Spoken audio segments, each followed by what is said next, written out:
Well,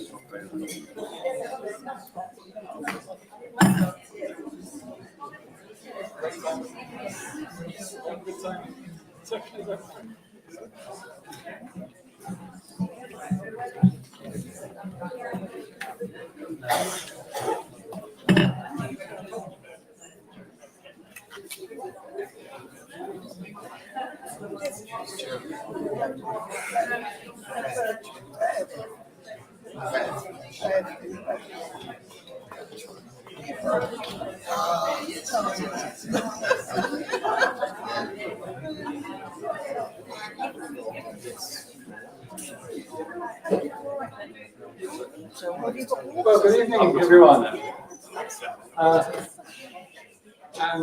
Once again, thank you all for coming out on a cold winter's night. But I don't think you're going to be disappointed.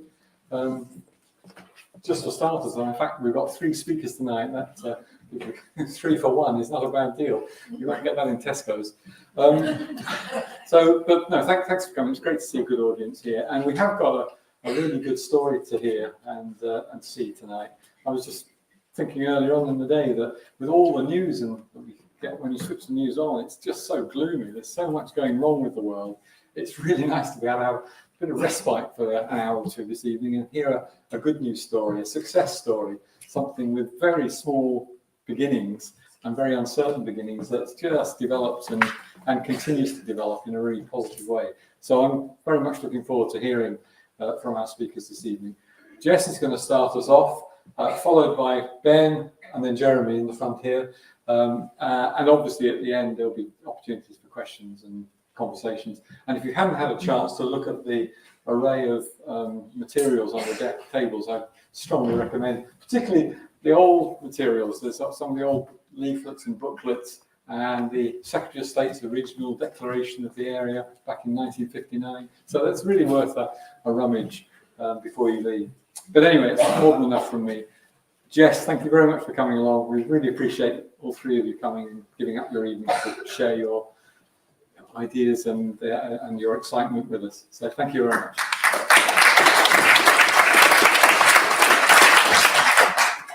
Thank you, everybody. You can all hear me okay?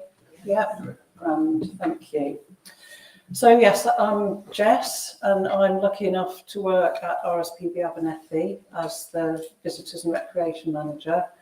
And I've been working there for 10 years this year, but I first visited Abernethy in 1995, which, if you cast your mind back, it was a long, hot summer.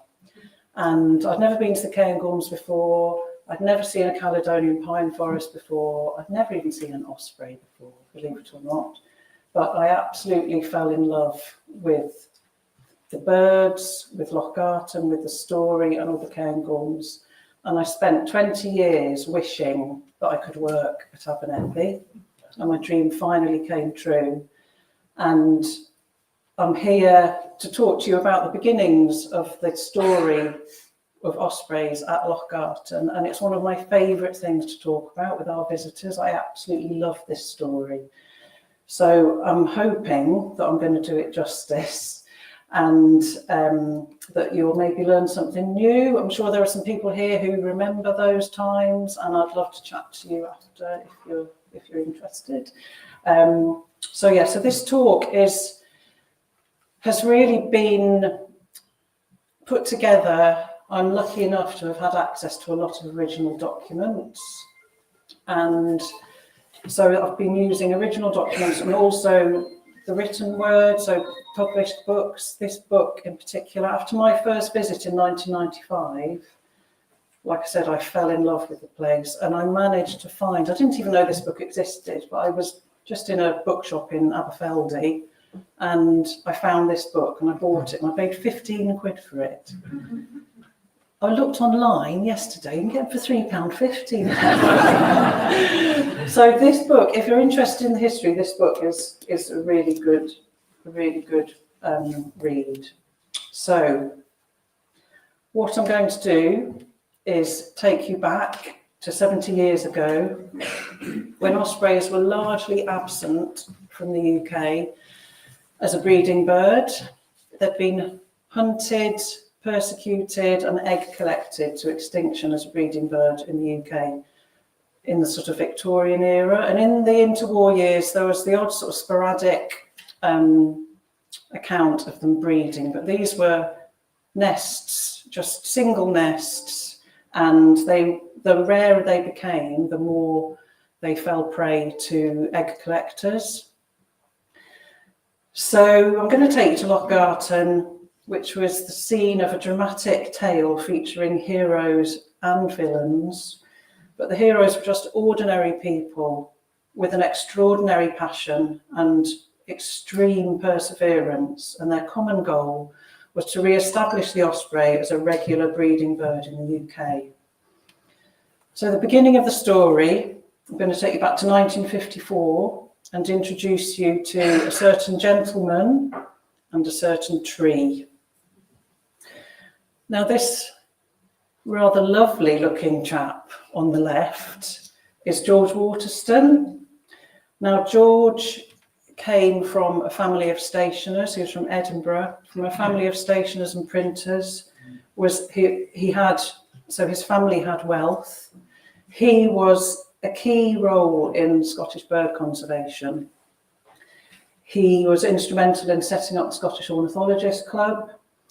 He purchased, with his family wealth, he was able to purchase Fair Isle and set up the Bird Observatory there, the Isle of May. And he was a big hitter in the Scottish ornithological scene. He was also, during World War II, he was an officer, and he unfortunately was captured and was a prisoner of war for several years. He was, by all accounts, an ingenious, very determined and very affable gentleman. And in the mid-1950s, he was the newly appointed secretary for the RSPB in Scotland. He had a preoccupation with ospreys and was desperate to see them re-established as a breeding bird. And he shared this passion with a number of other individuals, some of whom we'll meet later on in the presentation. So what of the tree? This is one of the only photos we have of what we call the 54 to 58 tree. And it's situated to the south of Loch Garten on what was then the Countess of Seafield's estate on some common grazing land. And in 1954, ospreys successfully nested on this tree. They reared their young, everything was fine. They tried again in 55, in 56 and in 57, and each year, as we understand it, they fell victim to egg collectors. And I bet when George first set eyes on this tree, he could never have imagined the story that would unfold. He could never have imagined that that tree was the beginning of such an inspirational conservation story, which you're going to hear more of later. So, George and the people who joined him in their interest in ospreys set up what has become known as Operation Osprey. And in 1958, when the birds returned to this tree, Operation Osprey swung into action with the aim to provide a 24-hour nest watch on this nest to prevent anybody interfering with the nest, scaring the birds away, worse still, stealing the eggs.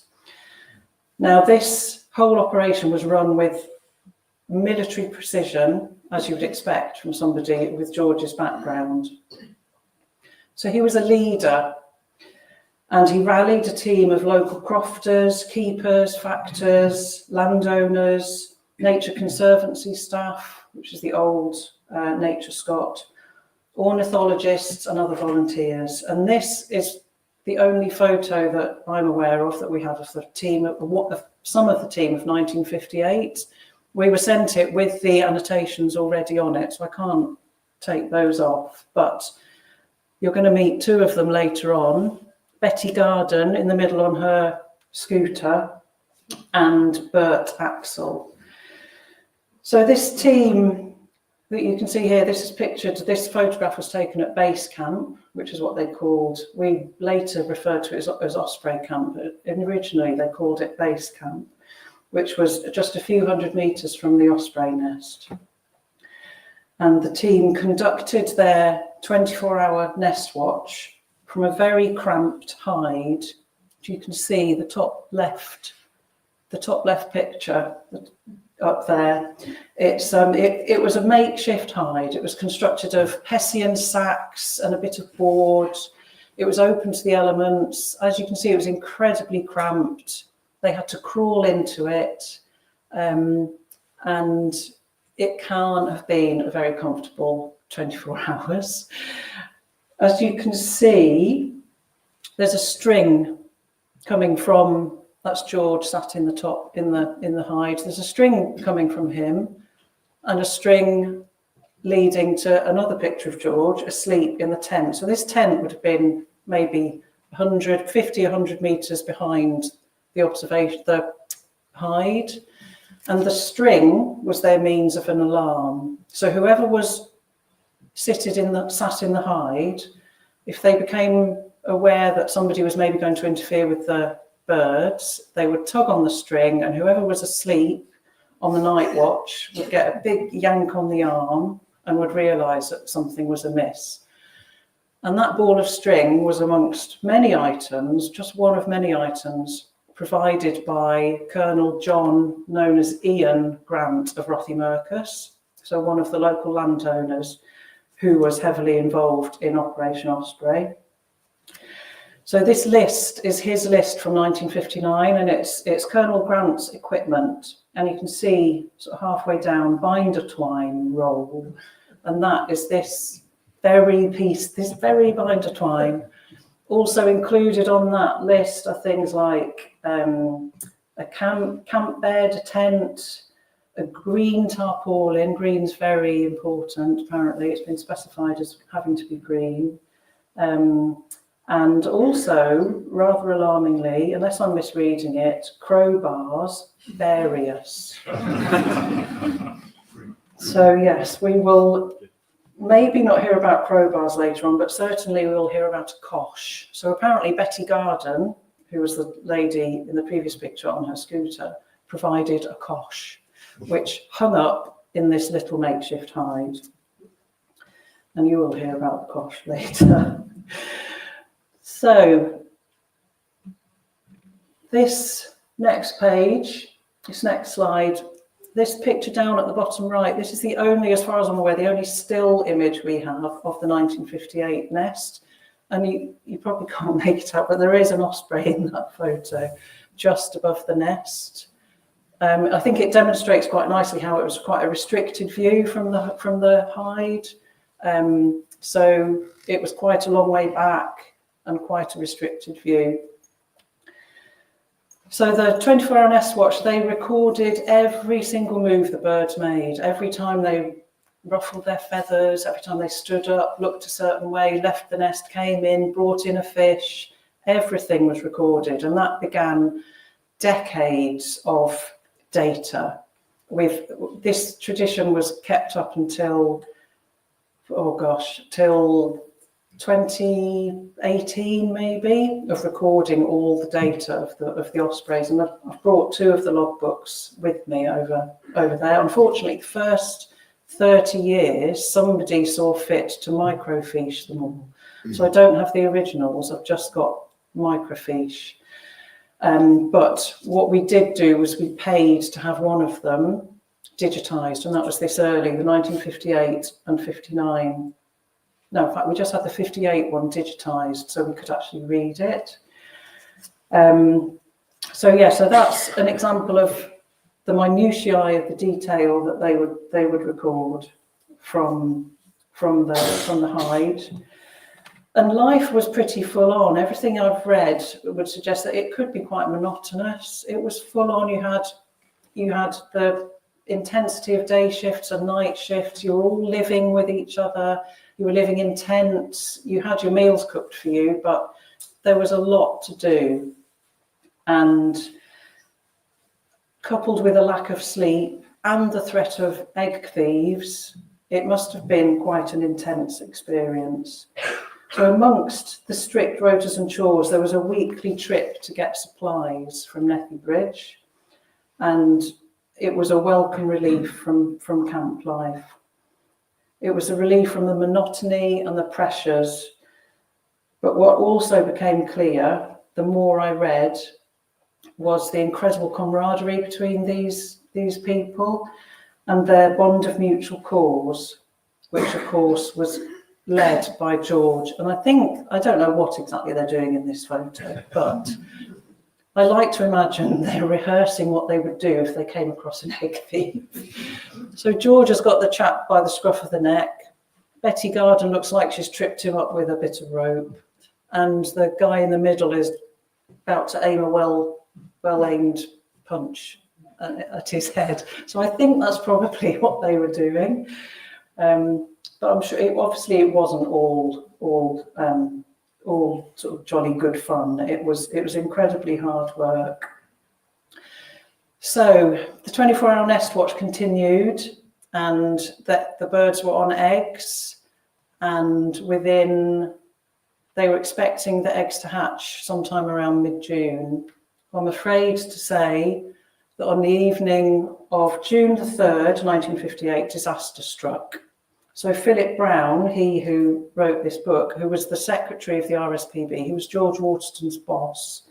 He used to come up from the lodge and do shifts, stay for a week and do shifts. He was on shift this night on the 3rd of June. And he records at 2:45 a.m. that the females started calling loudly. So that's an immediate alarm bell. And he noticed that there was movement at the base of the tree. Apparently it was quite a dark night. He couldn't quite see all of the tree, but he suddenly noticed there was some movement. So without hesitation, he seized his torch and his cosh, and rousing Bert Axel, who was asleep in the tent behind, yanked on the string, they ran out onto the bog. Now, I've been onto this bog in broad daylight, and it's really hard to keep your feet even in broad daylight. So how they must have managed, well, they didn't, because he said, "I regret to have to record that I then fell arse over head in water. I picked myself up and shouted to imaginary people, 'We've got him now,' and 'Close in, you chaps,' and rubbish of that sort, while Bert had sufficient breath to blow on his whistle." I can only imagine the adrenaline rush that those guys must have been feeling at that point. But they got to the tree, and as they were nearing the tree, they saw the raider fall from the tree. And he escaped. They gave chase, but he escaped. So they went back to they roused everyone in base camp, but they went back to the tree, and the female went back to the nest. And she tried to settle on the nest, but she didn't quite settle. And they watched her all night, and she was definitely uncomfortable. There was something wrong. So in the morning, they decided to go and investigate properly.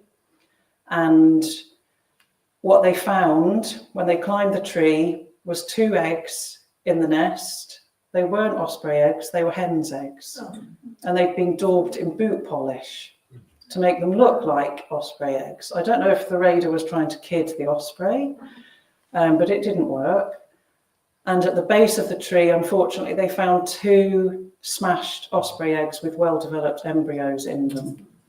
So this is one of the actual chicken eggs, and this egg is housed at the lodge. I've never seen it, I've only ever seen this photo. We tried to get them to send it to us when we had our 60th anniversary, and they wouldn't let it out of the lodge's secure vault or whatever it was.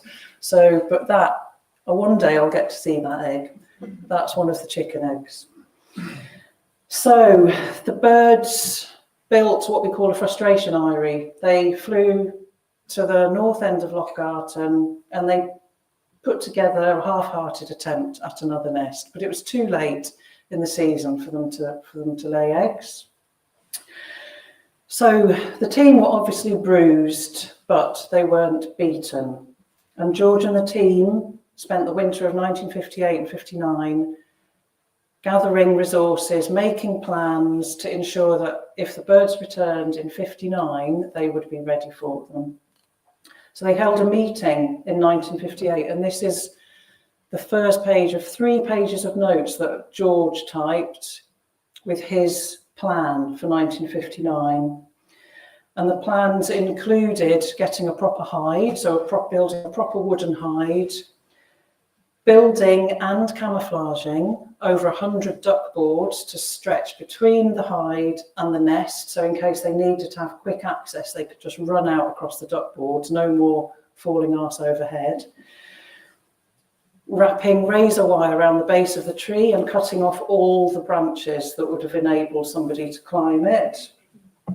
Finding a better place for a base camp, because the base camp had been in the middle of the forest and it was very midgy and it didn't get much sunlight and there was no running water.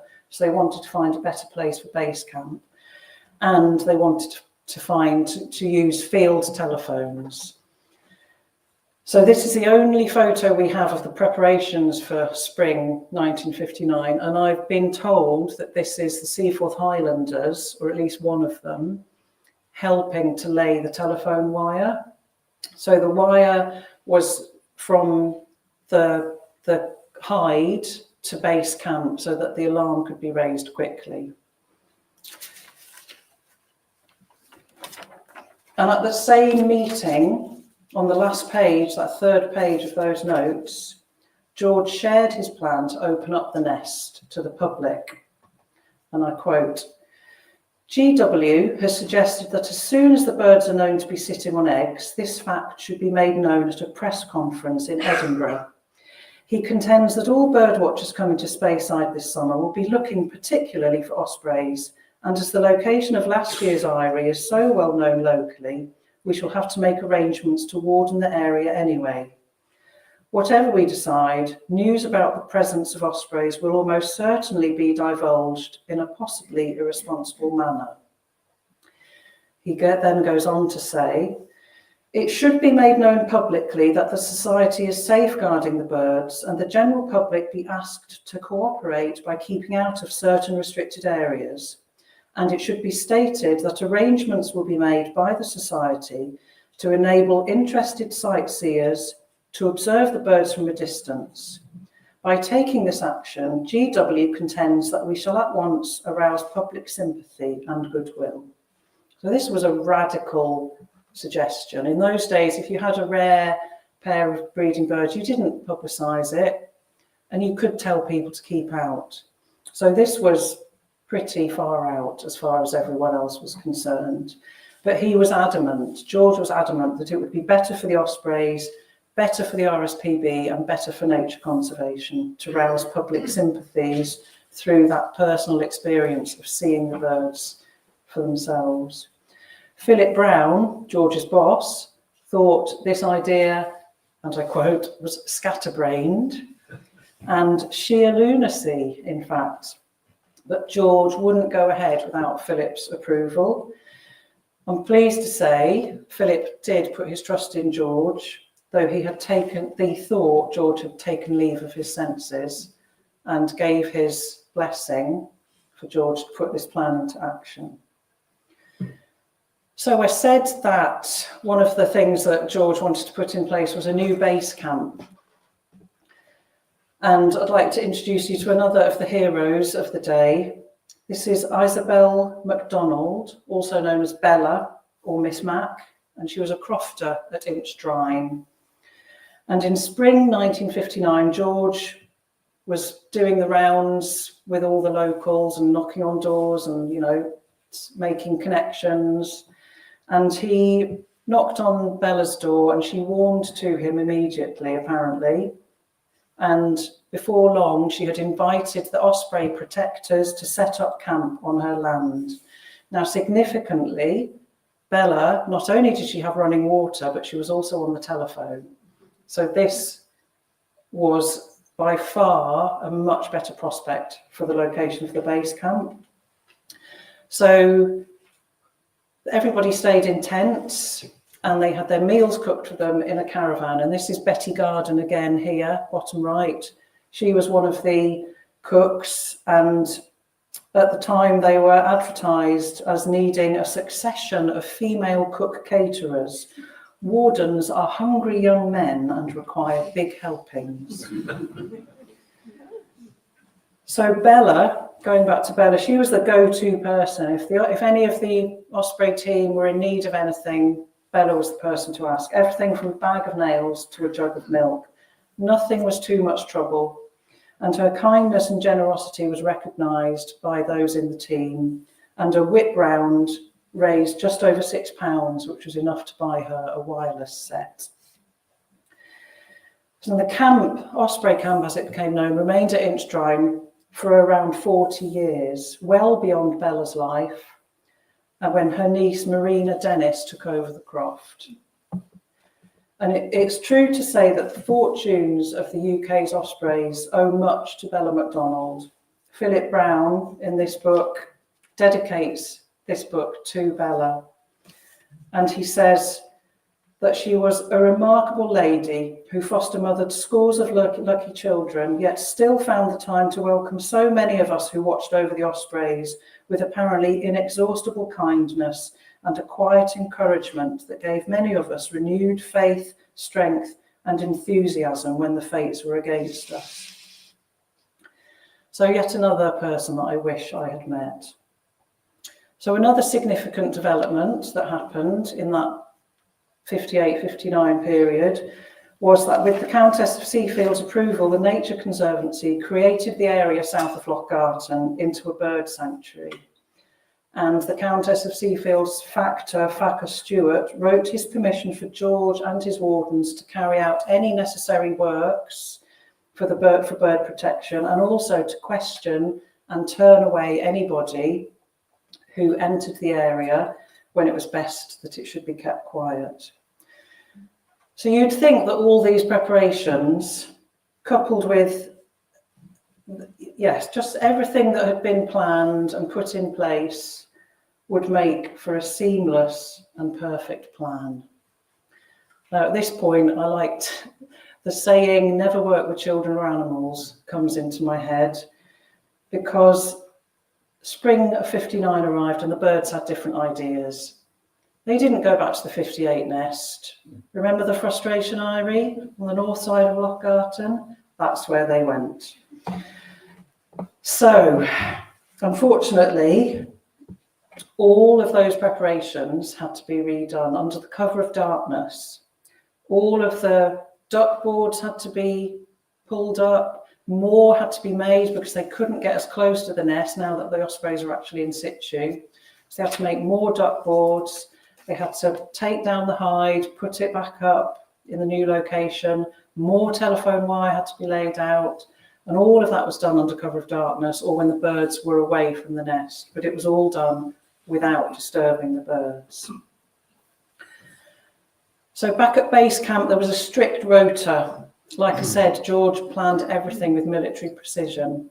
And every day, every 24 hours was split into 5 shifts, 2 people on each shift. Meals were cooked for you, like I said. But everyone's priority was to protect the Ospreys and make the duties of the watchers, whoever was going on shift, as easy as possible. So, for example, this memo, which is written in George's hand, talks about when you're coming off duty, you need to make a flask of coffee for those who are going on duty. You need to check water, replenish the water supply if necessary, peel potatoes, just to make camp life run smoothly. And somebody has written, I think George's maybe was an afterthought. The last entry in George's handwriting talks about washing up your own dishes.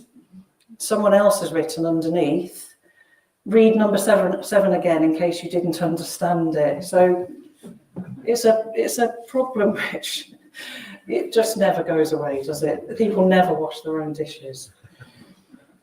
So the birds were watched 24/7. This is George in the hide from the comfort of this wooden lookout. And every movement, as before, every movement of the birds was noted in meticulous detail. As part of the preparations, George had installed a parabolic dish at the bottom of the nest. And this dish apparently was so sensitive, it picked up when the hen bird was just moving slightly on the nest. So this is what gave the team the first indications that chicks might be hatching. They heard a little cheep. And there's some debate as to the hatch date, because the first time they heard the cheep, it was a full 5 days before the hen started feeding any chicks. So we suspect what they heard initially was actually the chicks in the egg. And it took another 3-4 days maybe for them to actually hatch. So 5 days after was when they saw the female feeding the chicks. And you can only imagine what the jubilation that they felt. And Philip Brown in his book records the first ever hatch party. Now, when I volunteered in 95 and 96, we had hatch parties then. So this was a tradition that started in 1959 and it just carried on. And he writes, when we got to base camp, it was difficult to get any sense out of anyone. The caravan was crowded and we were told that if we would shut up, we should hear a recording of the Osprey chick. The recording gear was set up, one window of the caravan being broken in the process. There was unanimous agreement that at least one Osprey chick was safely out of its shell. We drank toasts to its everlasting happiness and then wandered off to our various tents. I cannot imagine how overjoyed they must have felt. And then, as George proposed, there was a press conference in Edinburgh, and where it was announced that the chicks had hatched. And this clipping here is from the Badenoch Herald, the precursor to the Strathy, entitled A Happy Event at Loch Garten. And then, also as George proposed, in the latter half of June, over press and radio, members of the public were invited to come and see the rarest breeding birds in the UK, under supervision, between 10 in the morning and 7 in the evening. This colour photo up on the left, that's the only colour picture we have, and this is the 1959 observation post, as they called it, which was a caravan. It was a wooden caravan. And to say that George's so-called scatterbrained idea was a success is an understatement. In 7 weeks, 14,000 people traipsed up the peat track to see, you can see them in this bottom, in their twin setting pearls and in all sorts of inappropriate footwear. They traipsed up this peat track to the observation post to see the birds. I like to say, I don't know if this is true, but this is what I tell the visitors, that it was the first eco-tourism venture in the UK, proving that it was possible to build public support for rare birds and to do so without causing disturbance and risk to the birds themselves. The rustic 1959 caravan setup was the first of many incarnations of the observation post, and since then around 3 million people have been through the doors. And for many, it's been the start of a lifelong passion and a love of ospreys and conservation. Case in point being here, this young chap at the top, that's Roy Dennis, who worked at the Osprey Centre between 1960 and 1963. He was very much George Waterston's protege. So, I've just pressed something. Yes, and so just over 15 years later, in the mid-1970s, the Countess of Seafield sold the area around the Osprey nest to the RSPB, and there began the Society's presence in Strathspey. And I've just got a really quick, I know I've probably gone over time, but this film was made it was filmed in 1959, was made by the RSPB, and the original film was actually 8 minutes long. This has been condensed, but it shows it's got some really lovely footage in it. Unfortunately, in those days, the audio was recorded separately to the visual, and this visual is down at the film unit down at the lodge. I've got this, but they've somewhere along the line, the audio has been lost, which is a shame because I bet it was George Waterston reading the audio. So this is the 1954-58 tree. And I'm assuming what they're saying is this is where we thought the birds would come back to, but they didn't come back. And yeah, it's a really fascinating insight into, just to see it in moving image is really, really special. And in a bit, so there's George himself, and I'm assuming, so this is the 1959 hide, and you'll see in a bit, bits of the Osprey camp, the base camp, and also some of the nature centre, some of the observation post images as well. It's only 3 minutes long, so I know I've really gone over time, sorry. So there they are, observing. It's quite amazing to think those are the actual birds as well from those days.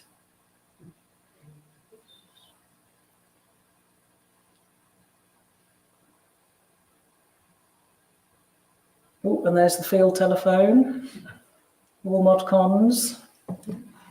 I think that's Betty Garden in her caravan. Well, when I volunteered in 95-96, you got fed really, really well. And I slept in a tent just like that.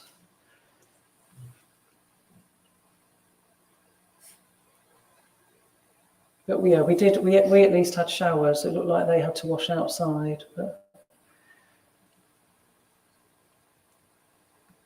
this is the bit that I really love. Everybody coming up to see the birds. And maybe some of you might recognise some people, I don't know.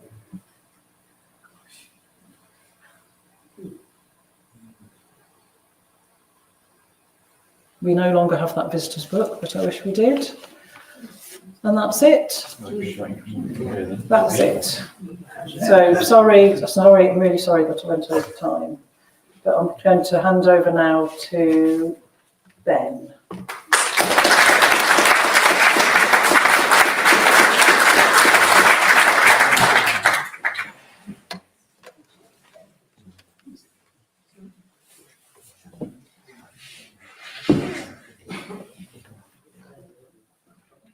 Okay, well, thank you, Jess. That's a tough act to follow. That was really, really inspiring stuff, and just a great reminder of, I suppose, all the people we have to thank, that have gone before us, and a lot of the conservation success stories that we're experiencing today started decades ago. And a lot of hard work went into getting where we are today in terms of the species that we have here and the protected areas that we have here as well. So I'm going to talk a bit about, I suppose, the next chapter in this story, and how that work that the RSPB were carrying out at Loch Garten has expanded into Abernethy. So Loch Garten, you're right up in the northwest of the map, you can see there. And that wasn't the whole area that was purchased by the RSPB back then, but you can see Loch Garten there, so it's around there. And really over between the end of the 1950s up to today, other parcels of land have been purchased and are now managed by the RSPB. The latest, most significant addition to RSPB Abernethy is around Forest Lodge, so right in the centre of the reserve there, and that connected Loch Garten to the high ground. And at a glance, you think of Abernethy, you might just think of the Caledonian pine woods that we've got and the species that live there, but Abernethy's got a huge altitudinal range from about 200 metres down at Loch Garten all the way up to over 1,100 at Ben Macdui. So absolutely huge, and it's over 1,000 metres in altitudinal range on the reserve alone. So as you can imagine, a lot of different habitats in there and a lot of different species as well. I started working at Abernethy last spring. I moved down from the only RSPB reserve that's bigger than Abernethy. Does anyone know which one that is? Yeah, Forstenard. So Abernethy's absolutely huge, about just under 14,000 hectares, and Forstenard's about 21,000 hectares. So another Abernethy's about 2/3 of Forstenard. So I'm used to working at scale, and that's one of the things that's really attracted me to work for the RSPB is the level of conservation we're enabling ourselves to do with these large parcels of land. And Jeremy will talk a bit more about scale later on, I'm sure. I've chucked in a few images just from my time at Abernethy. I mean, I'm one of the real desk jockeys. I'm the senior site manager, so I'm based at Forest Lodge, and people come in and tell me stories of all the amazing things they've seen, and I look out the window longingly at the nice frosty, crispy weather or the bright sunshine. But I do get out and about, and even in just my short windows of time out in the forest and out up on the mountain, it's I see some amazing things like this freshly emerged golden ring dragonfly. So I'll talk a bit about what we're doing at the moment, kicking off with a bit of habitat management and some of the things that you might have seen on your wanderings around the local area.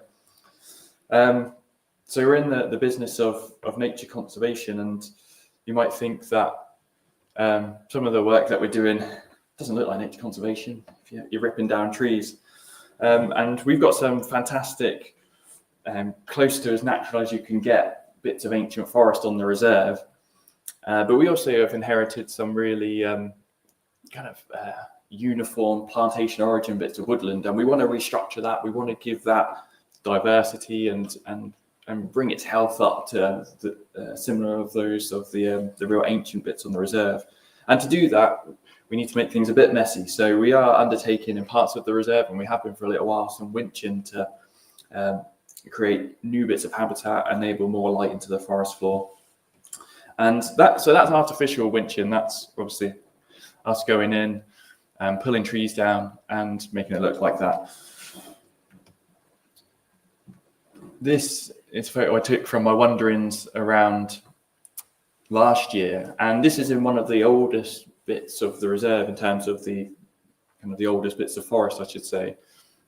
And at a glance, you would think, yeah, this is untouched, pristine, primeval Caledonian pine wood, but we found big ruts in this bit of the forest as well, and it's definitely been harvested for timber at one stage in its life as well. So even the oldest, most ancient bits have been influenced by humans in the past.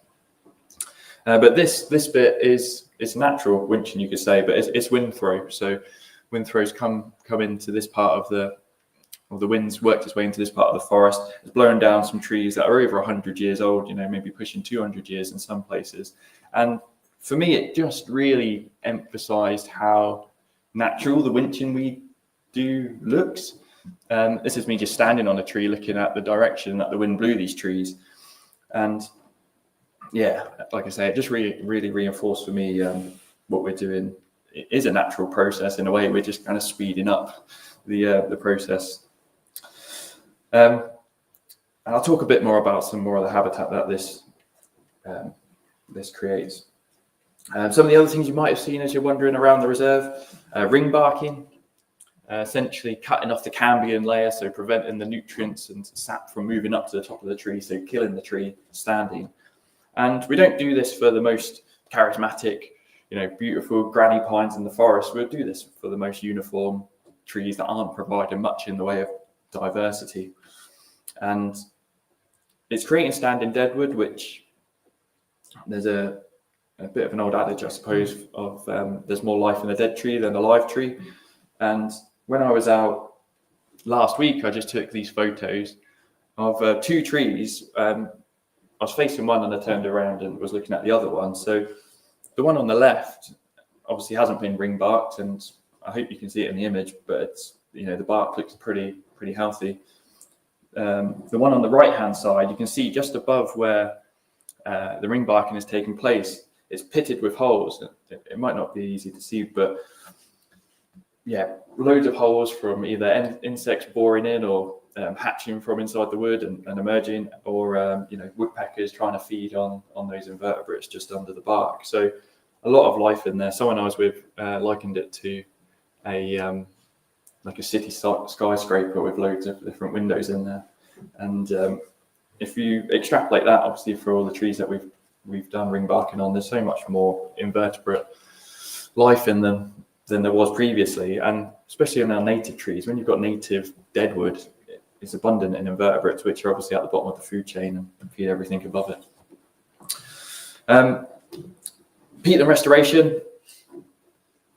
Away from the forest, at about 800 metres, we're trying to restore damaged peatlands in a variety of ways. Coming from Forsenard, where the RSPB own 21,000 hectares of blanket bog, peatland restoration is quite familiar to me. And where you've got these hags, these exposed bits of peat, it's not good. They're eroding away, and as that peat erodes away, all of the carbon that's stored in them is released into the atmosphere, and obviously that's not what we want right now. So we're working in one of the most challenging environments. We got really excited. We've had to break for snow this winter, and we just literally started again this morning, and it seems like we might wake up to more snow tomorrow, so we might have to stop again. But we are getting there, and we deliver through our fantastic peatland restoration team about 50 hectares of peatland restoration a year over the winter period. What we're doing here is putting in some coir logs, which act as dams to hold water in certain positions, and cover bare peat with mulch, so vegetation mulch, and kind of like coir matting, so it's biodegradable. But what all of this does, it holds water on site, it protects vegetation that's trying to colonize on that bare peat, and over time, sphagnum mosses and other bog acidic loving plants recolonize, and the habitat restores. Back down into the forest, field layer disturbance is another thing that we're doing. It looks a bit like, aren't you protecting nature? What are you doing going through with a giant lawnmower cutting up the heather? But what we're doing is we're trying to knock back the heather and create some open flushes in the forest, which would have naturally been there with some of the species we've lost. So large herbivores in the form of oryx would have been grazing our woodlands and knocking back really tall vegetation. Obviously, we have red deer, they're pretty big, and the biggest land mammal we have wild in the UK today, but the way that they feed their weight is just nothing compared to an oryx or a cow in this case. So we're working with local graziers to bring, in addition to the robocutting, we're working with local graziers to bring cattle back into the forests and bring back that natural grazing that should be in there. And it's not just their impact on vegetation, but it's also the nutrients that they recycle and put back into the environment. And I just took a photo of a fungi that was growing out of a cow pat when I was out in the reserve. But something else, there's untold benefits that we're finding, and I'm sure there'll be more that we find as we continue with this. One of our rare invertebrates, narrow-headed ants, this is just kind of anecdotal observations from the team, but these narrow-headed ants really seem to be attracted to these cow pats, and we're finding a high percentage of new nests around or amongst the cow pats. So it's great to start seeing these relationships that might have been lost for a few decades, and we're not reinventing the wheel. This is something that crofters in this area were doing for a long time, and we just took those conservation, environmental benefits for granted. But obviously, having lost that, we're bringing it back. So at the moment, we've got new technology in the form of no-fence collars that have enabled us to do this, and we've also, like I say, worked with local graziers who have already got their own cattle, and we got to about 120 head of cattle at our peak this year. Species management and monitoring. I couldn't go through a presentation on Abernethy without putting in a capercaillie. I'll play this video as I talk, and this is a camera trap that we've got set up in the forest. And this is our new way of monitoring, method of using pointer dogs. Wasn't very efficient, and it caused disturbance. You know, what we ideally want is to leave these birds to raise their chicks in, you know, relative peace without us yomping through the forest. So we set up cameras early on in the year, and we set them up on specific spots. So where I talked about the winching and the wind throw before,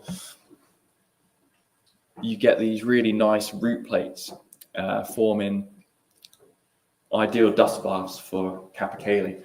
And it seems that they are attracted to these spots, you know, they're like little honey traps for them. And well, this year we've got just under 1 million images to go through. So it takes a lot of time to set these cameras up, but it also takes a lot of time to go through the images. Even with the aid of AI, it's still not doing all the work for us. So this is a video clip, as you can see on the timestamp, from last year. And we've been really fortunate. The spring of 2023, the spring of 2022, almost perfect for ground nesting birds. They weren't too wet, weren't too cold, nice and dry, but, you know, maybe a bit of dampness in the evening. So it was good for the invertebrates. So a lot of protein-rich invertebrates for these chicks is important. So we're monitoring not just kappa, but obviously they're one of the key species on the reserve, but we're monitoring a whole host of species all the way from the ground nesting birds on the mountain to the fungi in the forest.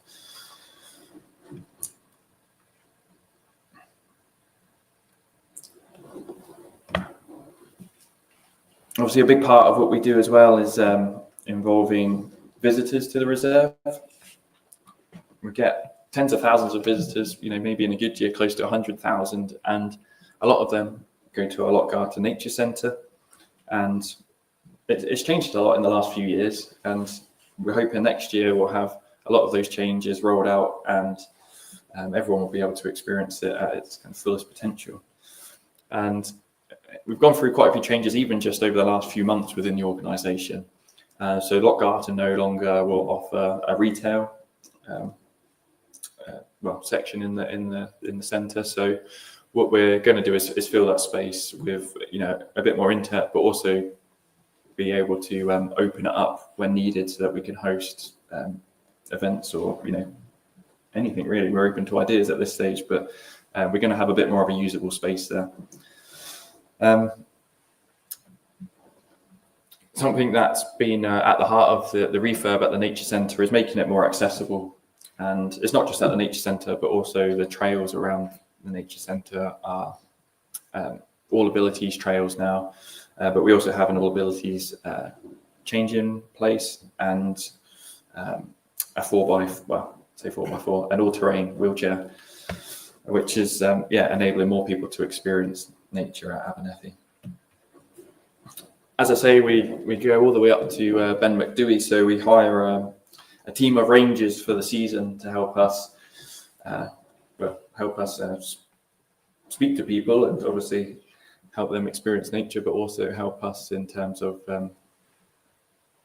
potential damage to the forest in the form of, the big one for us is wildfires. We're quite paranoid about wildfires when it gets to spring and summer. So our team of rangers, you know, they're looking out for danger, but they're also there to talk to people and help people experience nature. But that takes place all the way from the forest up to the mountain plateau. One of the species that we're doing, or that we're, you know, concerned about on the plateau is dotterel. Dotterel come to the Scottish mountains to breed. They like these high altitude zones, and the Cairngorms Plateau is probably the best place for them in the whole of the UK. So we've got a real duty of care to them. And at the bottom of this image, on the right-hand side on the map, that's the peak of Ben McDewey. And we've got Loch Garten just in the top right-hand side, and Cairngorms just to the right at the top. And you can see the main route that people take to the top of Ben McDewey. This is a map I just screenshotted from Strava. And what might hopefully you can see is all of the other lines that are going across the plateau there. And these are the places that birds like dotterel go to breed. You know, they go into the tops of mountains because there's less chance of encountering predators, you know, being disturbed. They were traditionally places that, you know, animals didn't want to go, but obviously we love going up there, and we love to take our dogs, and that can be a bit of a problem for ground nesting birds. So yeah, I needed an excuse to get some photos of my dog in, and this is that's that Loch Garten, where we're doing a bit of work that Jeremy will talk about, I'm sure. But a new initiative that we've got this year with a bit of funding from Nature Scott is called Paws on the Plateau, and it's about promoting the outdoor access code really, but it's going to give us the opportunity to engage with a few more people on the mountaintops and do a bit of path work to try and, I suppose, direct people on routes that aren't necessarily taking them through prime dotterel breeding habitat. I'll just finish on the community work that's taking place at Abernethy at the moment, and we currently have a 60-year vision with Nethley Bridge community, and this came from really 60 years since the RSPB has been involved at Loch Garten up to about 2020, and it looks 60 years into the future. So what we've got is this kind of joint vision over how the reserve can be managed and what the main issues are for, you know, both people working at the reserve and also for the community, and we're trying to focus in on those key topics. So I've highlighted them there: visitors and access, cultural heritage, which at Abernethy is another presentation in itself. We've got some fantastic old cross sites which have got fantastic stories, and we've got our own in-house archaeologist that comes up and delivers these for people to experience them, and it's fascinating. And finally, wildfire preparedness, and it's something that obviously not just Nethley, but obviously people in boat as well, I'm sure are concerned about too. So something that's come out of this 60-year vision is a WhatsApp group just purely talking about wildfires, and I'm sure some people here are in that, and it's been really helpful, and it helped the team at Abernethy tackle a wildfire, or help tackle a wildfire that popped up on the reserve a couple of years ago. So yeah, we're very grateful for that work, and that WhatsApp group is a beautiful tool. I'm going to end my bit there and pass over to Jeremy. Thank you very much for listening, and we'll take questions at the end.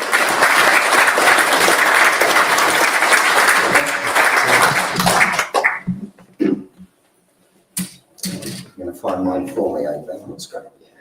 Hi, everyone. It's brilliant to be here. I think I've talked to one of these before, but probably a long time ago. So it's nice to be back here. And thank you, Ben. So I'm going to pick up the story and talk about Cairngorms Connect, which I hope you'll have heard a bit about previously.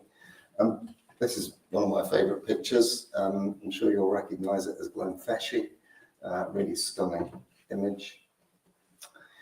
So by now you'll be starting to get a sense of the geography a bit more. So Ben showed Abernethy, the blue blob there. So then you add on the rest of Cairngorms Connect, and you can see how, as we've got from Loch Garten to Abernethy to Cairngorms Connect, is kind of getting bigger and bigger.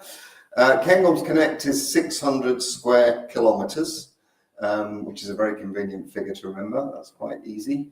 In the inset map, you can see the boundary of the national park in black, and then within that, the Cairngorms Connect area in green.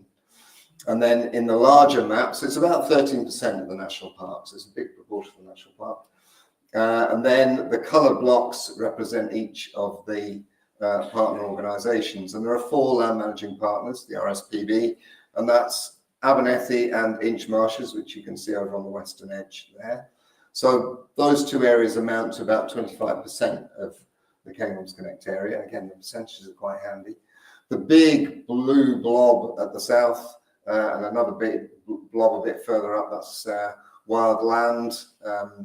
The northern bit of that is at Kinrara, so you're probably aware that Wildland Limited, Anders Paulson, has that. So that's about 50%. The green bits are Forestry and Land Scotland, and the kind of pinkish colours, that's Nature Scot. So you have an environmental NGO, your SPV, you have a private landowner, and you have two government agencies, which makes for quite an interesting and quite a useful mix, really. So together, this group shares a restoration vision that spans 200 years, and I'll talk a wee bit more about that in a minute. And I was fortunate enough some while ago to be doing Ben's job as Senior Site Manager at Abernethy, and when I was there, I started there in 2005, and in 2014, a group of us got together and started to say, look, we're all kind of doing the same thing here. Let's stitch together what we're doing, and let's work together and be greater than the sum of our parts. So that was a discussion we had in 2014 between these partners. In 2016, we had a memorandum of understanding, and now we've moved on in stride since then. It's been really great to be part of. So the other partner, it's a shame that this is missing off the side of the screen a wee bit, but the other partner is the Cairngorms National Park Authority, who they don't manage any land, but they're definitely a supporting partner for the project. And I wanted to move on to this picture before going on to the rest of the presentation to talk about the partnership, because this is what Cairngorms Connect is about.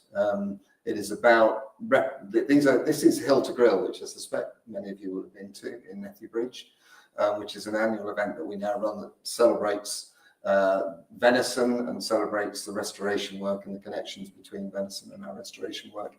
And it features people from all across the partnership, and it's a really uplifting day for us as a partnership. But Cairngorms Connect really wouldn't work if it wasn't for all of these people working together.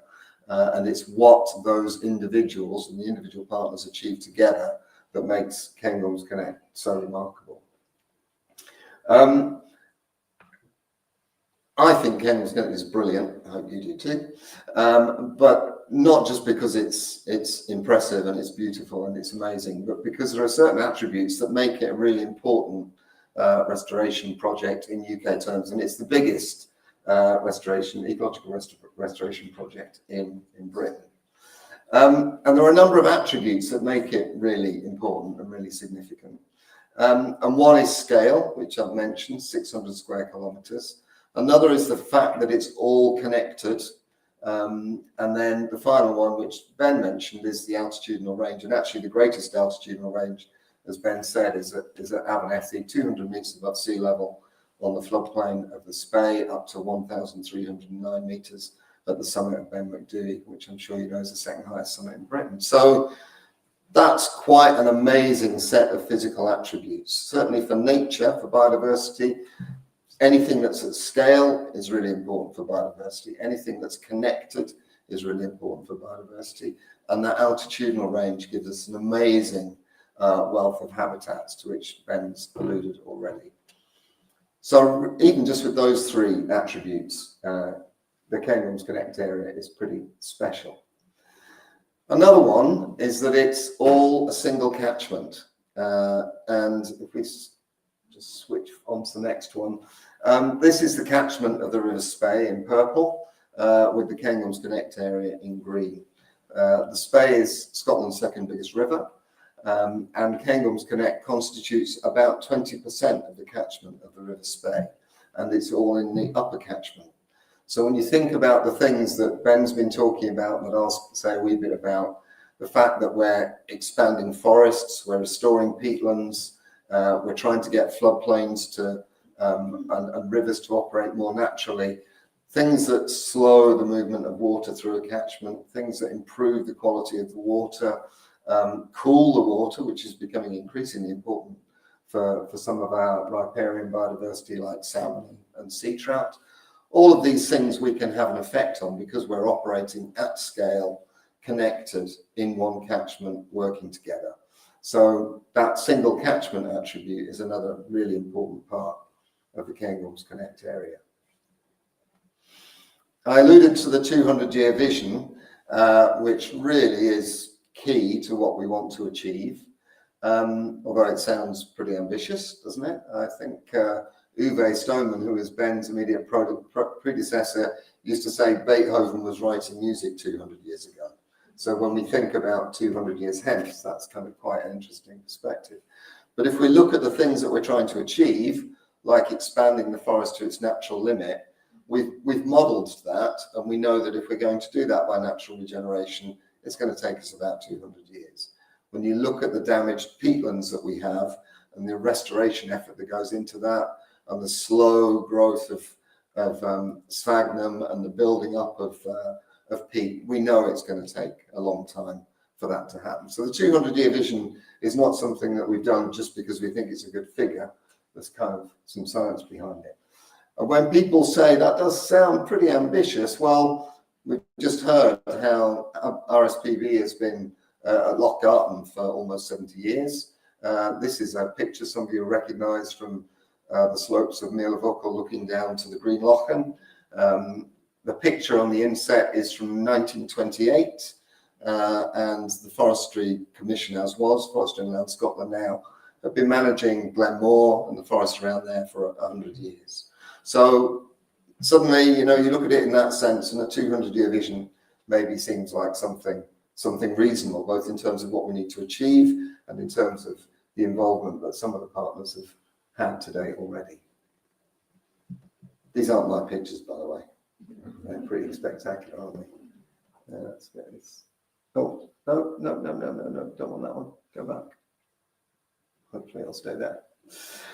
So all of those attributes that I've talked about, the physical attributes and the aspiration and so on, the other attributes that are important are that this place is spectacular for biodiversity. Species diversity is extraordinary.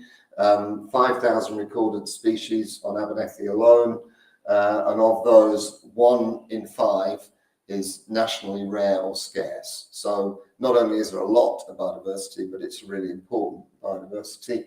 A lot of it is rare. Ben talked about Capercaillie. Well, the forests managed by Cairngorms Connect are now home to about 62% of the national Capercaillie population.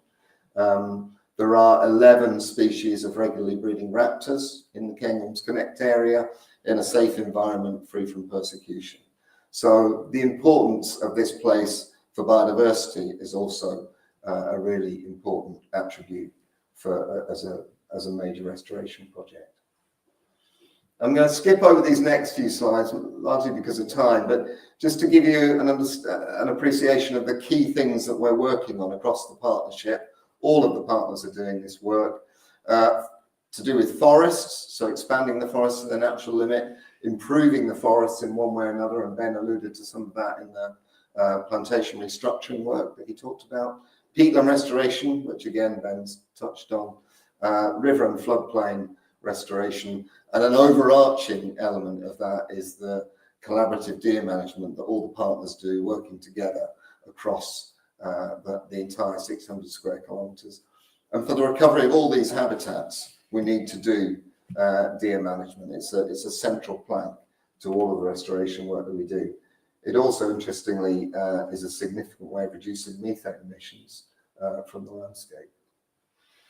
I won't dwell on these slides for too long. It's lots of little pictures and image and numbers, but people always say, well, a football pitch is a hectare. Well, actually, a hectare is actually about 1.5 football pitches. So if you want to do the calculations in football pitches, this is an awful lot of football pitches. So 1,400 hectares of new native woodland planted since 2019 across the partnership. Around about 800 hectares. So a square kilometre is 100 hectares. So 8 square kilometres of new natural regeneration. I talked about the collaborative deer management. Non-native invasive conifers removed from over 7,000 hectares of existing woodland, moorland, to try and keep our native woods as good as they can be for biodiversity and not be dominated by these non-natives. Ben mentioned the plantation restructuring, so 2,200 and something hectares of plantation restructuring, and Ben talked about the the cutting and grazing of the field layer. When you stitch together everything that everybody is doing, you get these amazing numbers, and you start to see how, by working together in partnership, you can deliver really big and impressive habitat restoration. Peatland restoration, again, big scale, really quite expensive work as well, substantially supported by Scottish Government and the National Park Authority, river and floodplain work. And again, most of this work, it wouldn't be possible without the involvement of local contractors. McGowan's did the work on the River Tromley there to try and get the river to meander more. And we've got a really close involvement with a lot of local contractors. You'll know that the National Park Authority led a reintroduction of Eurasian beaver, and the Cairngorms Connect partners hosted those reintroductions. We didn't lead on them, that was done by the National Park, but we provided an opportunity and a location for them to do that on 3 of the partners who manage the land. And likewise, Scottish Wildcat, again, on 3, if not 4 of the partners, hosted some of the reintroduction of Scottish Wildcat, which was led by the Royal Zoological Society of Scotland. So again, big areas, big habitats, safe places for these species. So yeah, another benefit of large-scale work. This is a map that the National Park Authority produced. Again, you'll be getting used to this now, National Park boundary, and then in black, the Cairngorms Connect area. And we currently have in the Cairngorms Connect area across all of the partners about 130 square kilometres of forest. There's potential in, and this is the blue colours, both of the blue colours, for about another 130 square kilometres of forest. And then above that, at higher altitudes, we've got potential for about 50 square kilometres of high altitude montane woodland. So if you add all of that together, you're not far off half of the potential area of the Cairngorms Connect area could be forest, which is, it's already the biggest native woodland in Britain. It's going to be an even bigger native woodland. And I mentioned the role of deer management in that. These are 2 images from Wildland Limited, 2003 on the left, when there were 40 deers per square kilometre, reduced the deer population to 2 to 3 deer per square kilometre, and that's the change that you get, a remarkable transformation in the landscape. And then next one, this is in Treich and Invereshie National Nature Reserve. This is managed by Nature Scott within the Cairngorms Connect area, 1973 and then 2023. So again, completely transforming the landscape and expanding our native woodlands. And if anyone's interested in knowing more about that, we published a paper in the Journal of Applied Ecology recently, which goes into how we can demonstrate that 30 years of deer management has achieved this huge expansion of forest. Whilst we want to do most of that by natural regeneration, in some places remote from seed sources, we need to do tree planting. And I know there are some people in this room who've been involved in this, which is the Willow Walk, which is one of our favourite events every year, to carry willow trees that have been grown in the Abernethy Tree Nursery.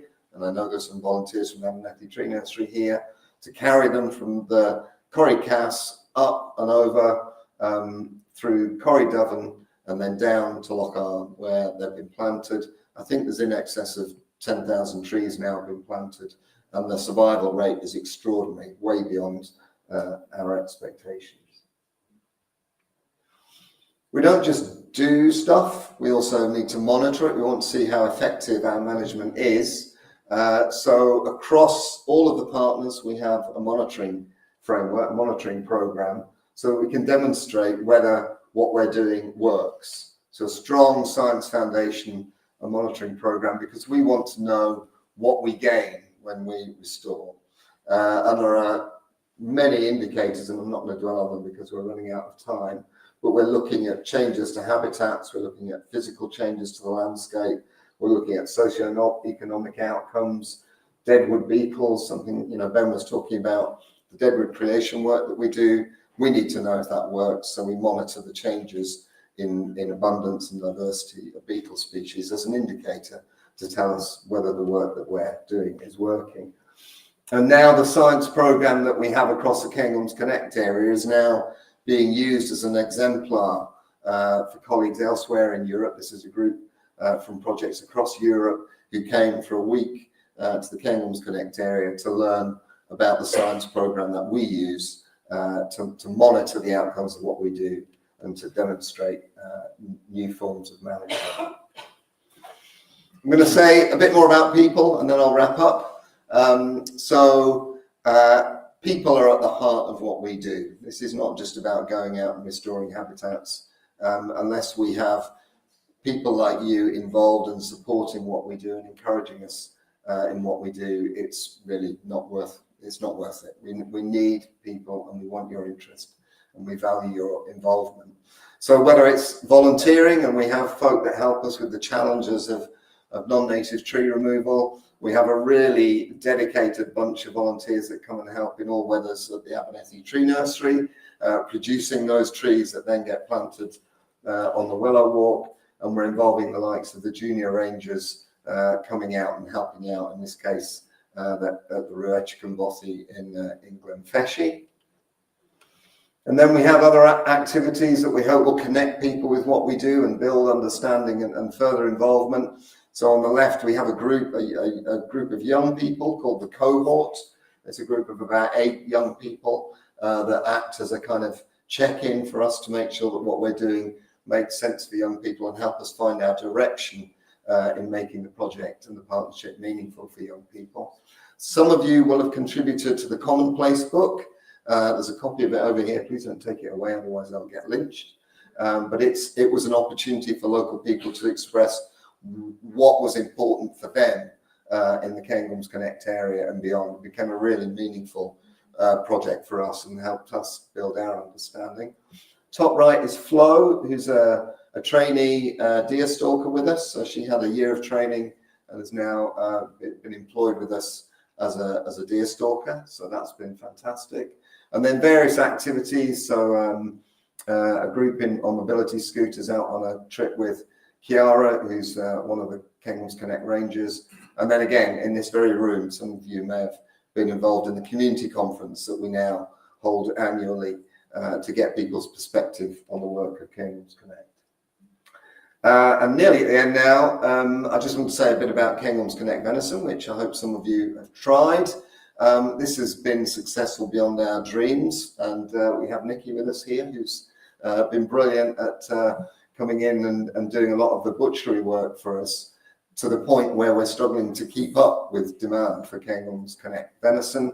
We welcome school groups to come and understand a bit more about the connections between habitat management and deer management, and get a burger alongside that if they wish. And then we have cookery demonstrations again. I know Nikki's been involved with that. Cairngorms Connect venison you can get at the Ballyfirth Butchery, you can get it at Foxfire Cafe in Abbeymoor, and there's even a box scheme that we have now, which is proving very, very successful. So another way we're finding to connect with all of you, I hope. So that was quite a quick canter through all 3 talks, really.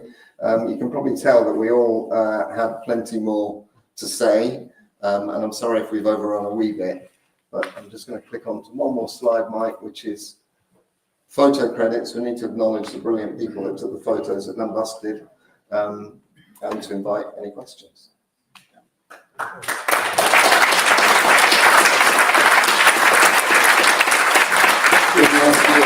Well, come up and just stare. Yeah, fantastic. Thank you. Yeah, I think longer than most of our talks, but I said 3 times the value. So, any questions that people have? Yeah, I thought there'd be a few hands that go up. Question for Ben. We've heard about the success of letting the public see the rare Osprey. Do you discuss, are there any plans of letting people see the rare capercaillie? It's not something we're discussing right now. I think it wasn't too long ago that I don't want to stand too close to other mics, but it's something that I think in the grand scheme of things we didn't stop too long ago. But obviously we'd love to get to a place where people can go and watch capercaillie again. I don't think they're in that position right now, and I'm not sure when we will be in that position. But there is definitely signs of hope. One of the points I didn't finish making in my bit of the talk was the last 2 breeding seasons have been ideal weather conditions, and in the face of a national decline of capercaillie, we're seeing early signs of hope that the things that we're doing in the form of field layer management, in the form of diversionary feeding, which is a different way of managing predators, where we're not killing predators on the reserve, we're not killing foxes, we're not killing crows. What we're doing is we're trying to divert predators away from where capercaillie are breeding by putting out food drops at the sensitive time of year for capercaillie. And we think, along with plantation restructuring as well, so that there's more space for capper to move through forests, and all of these little things seem to be improving conditions for capercaillie, and we are seeing very slight increases of our population on the reserve. And like I say, it's in the face of a national decline, so we're quite happy with that, because we're not going with the national trend. So again, we'd love to get to a position where we could share, close-up encounters with capercaillie again, but we're not there yet. But yeah, it's not something we're against. I've got a comment for Jess and a question for Jeremy. The comment for Jess is just to reinforce. She made a passing reference to the Seaforth Highlanders. I can confirm that they were actually there. A friend of mine doing national service at Fort George, and the colonel came up to him and said, "Look, don't tell anybody, but it's a bit of useful work we can do." And he was lucky enough to take a group of Seaforth Highlanders to the camp in 1959. And one of the things they did was to lay the field telephone. Perhaps not surprisingly, this doesn't appear in the return of the Osprey book, because I think the colonel was perhaps not 100% sure that what he was doing would be authorised by the War Office, but the Seaforth Highlanders were certainly there.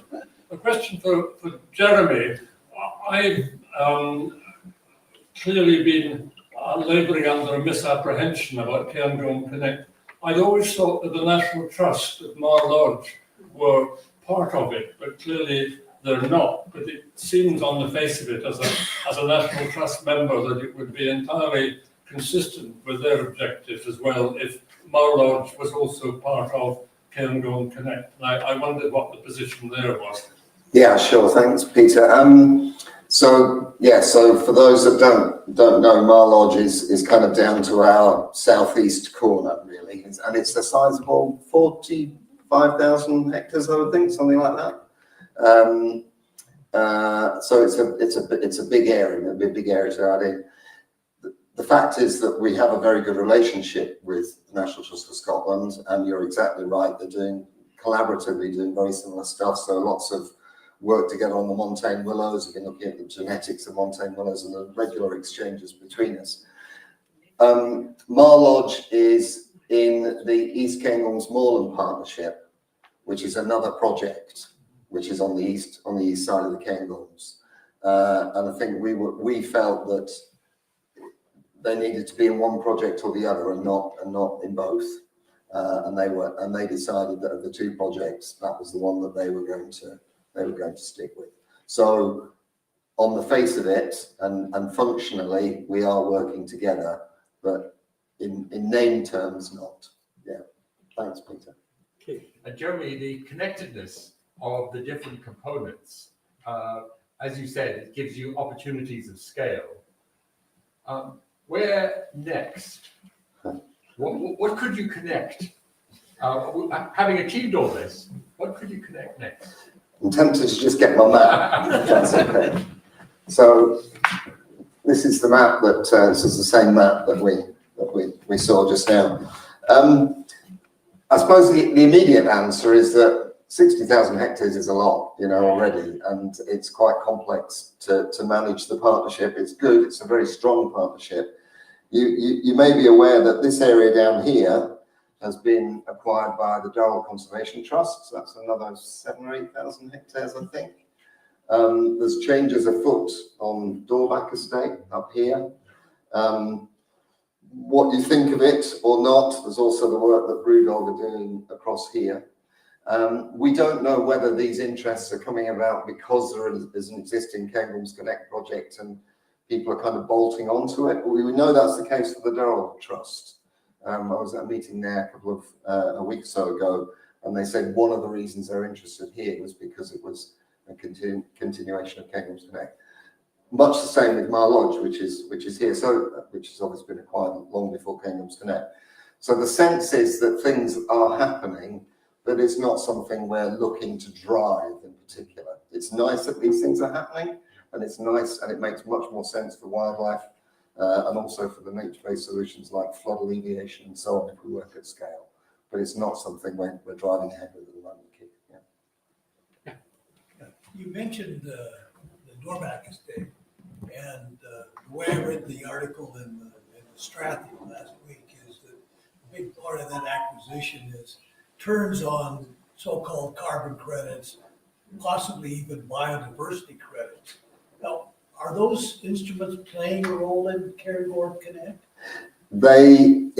This is where having partners makes it different, if you like. So there are some things for which the partners come together and some things where the partners do their own bits and pieces. So Ben can probably say a wee bit about what the RSPB is doing.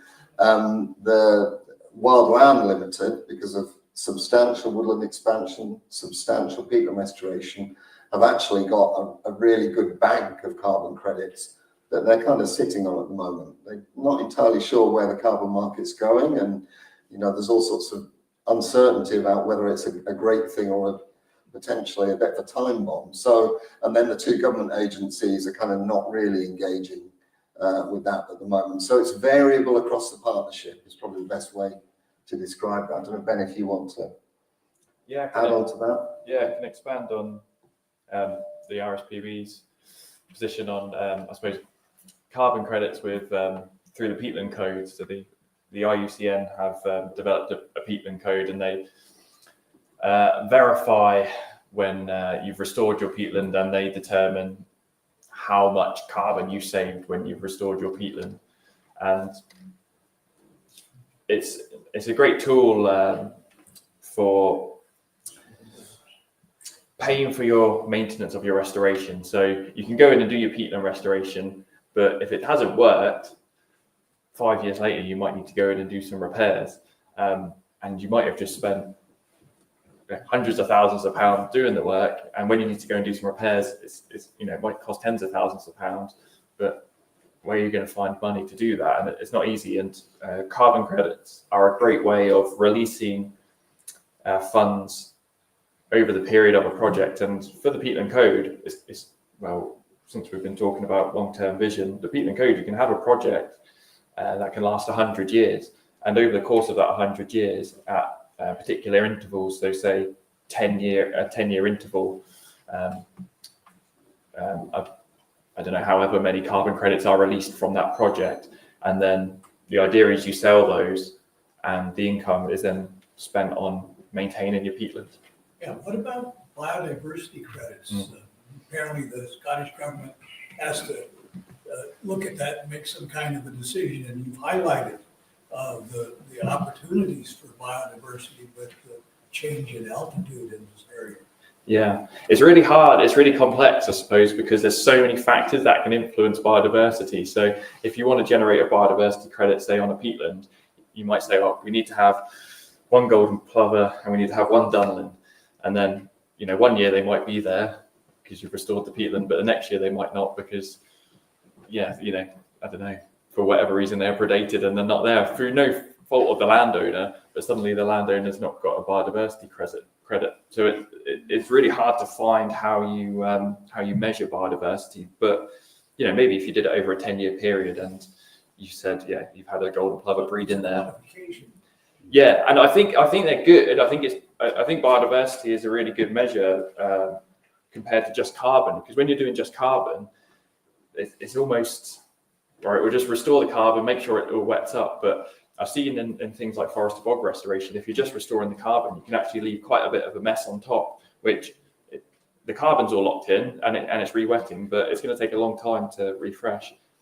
Okay. Oh, No, just here. Sorry. Follow up in terms of, I was out in the hill on Saturday, and suddenly over the top of the hill we came across two bloody great diggers high up in the mountain.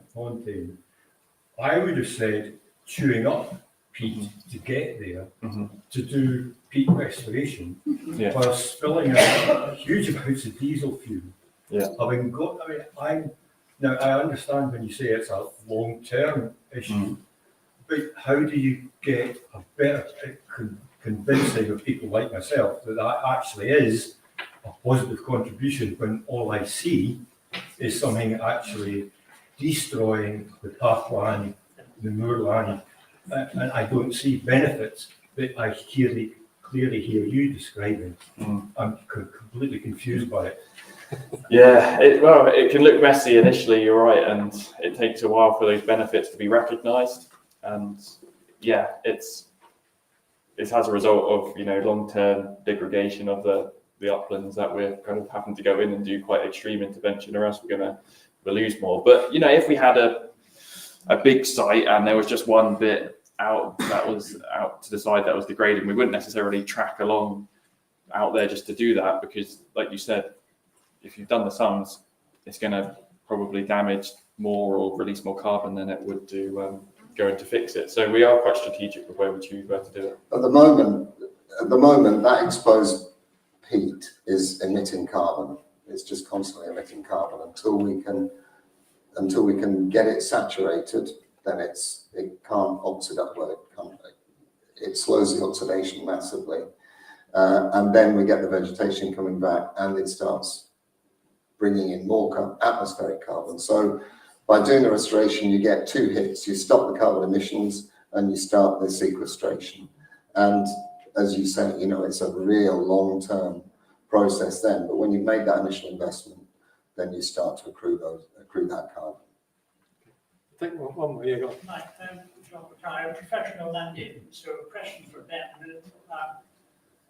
In terms of the early days of Ospreys, I was a small boy, I remember in the late 50s, being seen that probably after Easter time, so it's good to see you then. Ben, let's get away from all this airy-fairy carbon thing, because it's pretty much a Ponzi scheme. And maybe read the James Hutton report, which came out a few weeks ago, saying it's a high question. Practical one for you, as a practical land manager, mobile mowing machines, cattle and sheep, are hugely important and have been for many, many years now, involved in hundreds of schemes of that.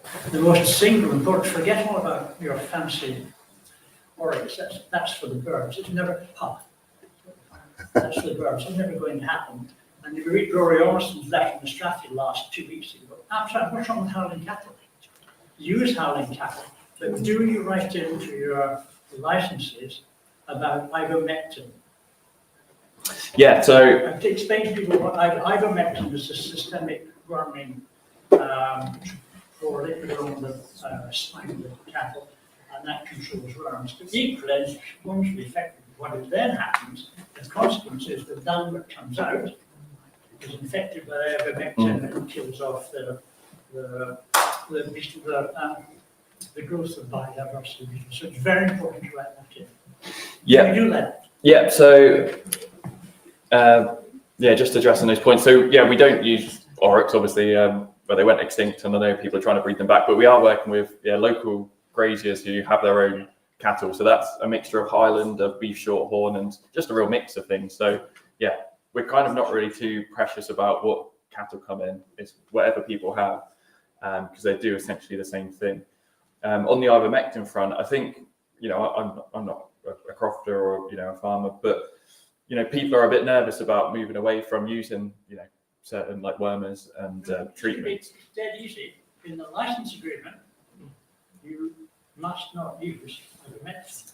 Yeah. Where that becomes important. I think we're getting a bit technical now. So I'll just finish. I'll just make one last point. So there is sometimes a bit of nervousness around that, but people can see that actually they're not needed. That's the anecdotal evidence we've got, is that actually grazing in the forest, cattle, they can adapt to it quite well, and they don't need these parasite treatments. Okay. Unless there's any, okay, one last question. Go on. Yeah, you spoke very eloquently about the benefits and the vision.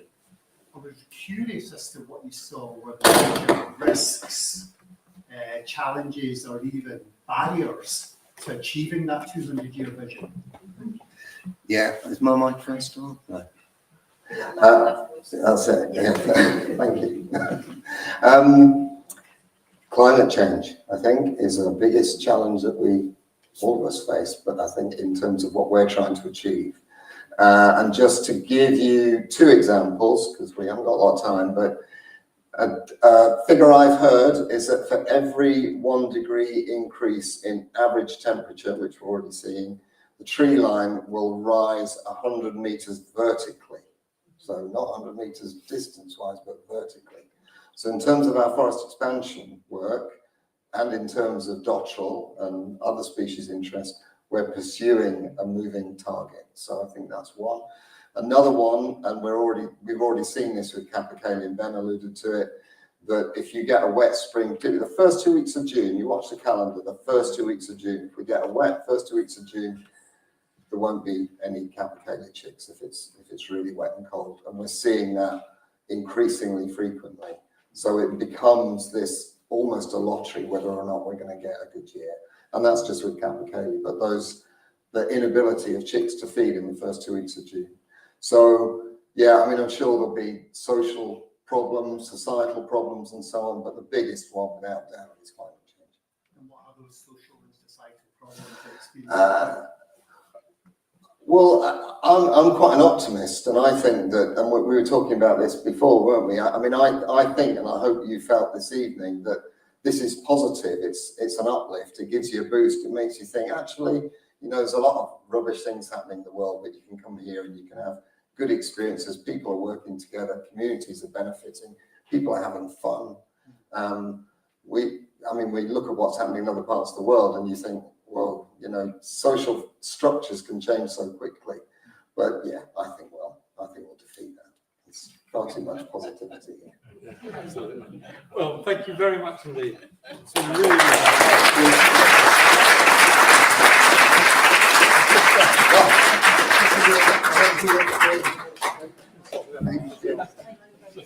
Thank you so much. It's been really, really good.